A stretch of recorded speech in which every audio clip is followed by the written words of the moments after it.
Bonjour, je m'appelle Georges Guimpel. Je suis sur ce bateau en tant que représentant de l'Union juive française pour la paix. Je suis là parce que je suis juif, enfant caché, fils de déportés morts à Mauthausen en Autriche, et je suis partie civile au procès de Klaus Barbie. Le message général que nous voulions porter est que nous refusons que les crimes soient commis en Palestine en notre nom. Et aujourd'hui, ce qui vient de se passer à Athènes,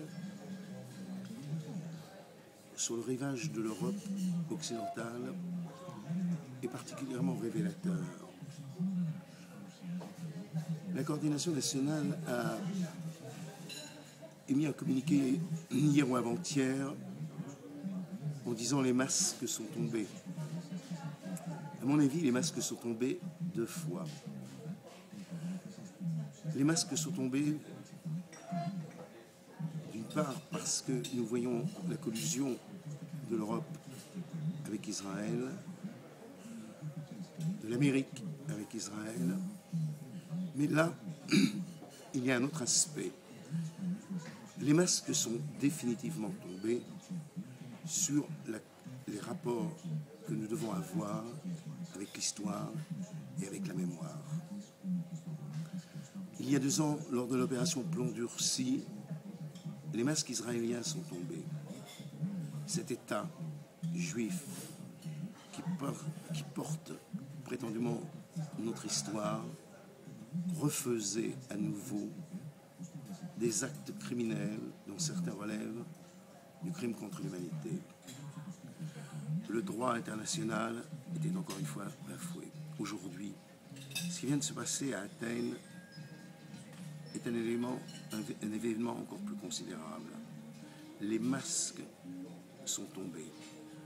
La France, l'Allemagne, l'Europe occidentale, ceux qui sont responsables de notre destruction pendant la Seconde Guerre mondiale, et que depuis cette période, et particulièrement ces dernières années, avec la politique de M. Sarkozy sur la mémoire, viennent de nous montrer à l'humanité, de montrer aux jeunes générations que ce discours était un discours creux, que ce discours était un discours sans aucune cohérence, parce qu'en réalité, les crimes commis en Palestine, à Gaza, les crimes contre l'humanité, l'Europe n'en a rien à faire, la France n'en a rien à faire. Le droit international, ce droit international qui a été construit sur les crimes nazis, le droit international n'est pas le problème de l'Occident. La question véritable que nous devons nous poser, c'est la collusion de cette Europe avec Israël. Parce qu'en réalité, Israël est un prestataire de services de l'Occident. Et Gaza est le laboratoire pour